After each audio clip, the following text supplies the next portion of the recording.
If you want to edit quick settings or the control center on Google Pixel 10a, first of all we need to go to quick settings. So we're gonna swipe down from the top twice to open the full panel over here.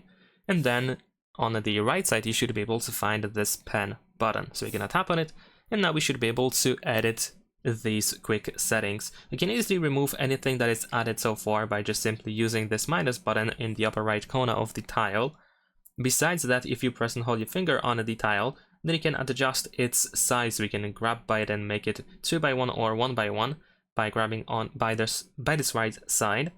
Also, below over here we have this section of all different options that are not added yet. So for example, you can add something in here from this list, and then of course you should be able to adjust its position as well.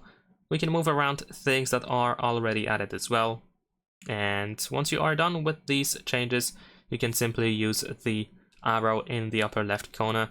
And that is pretty much it. Leave a like and subscribe.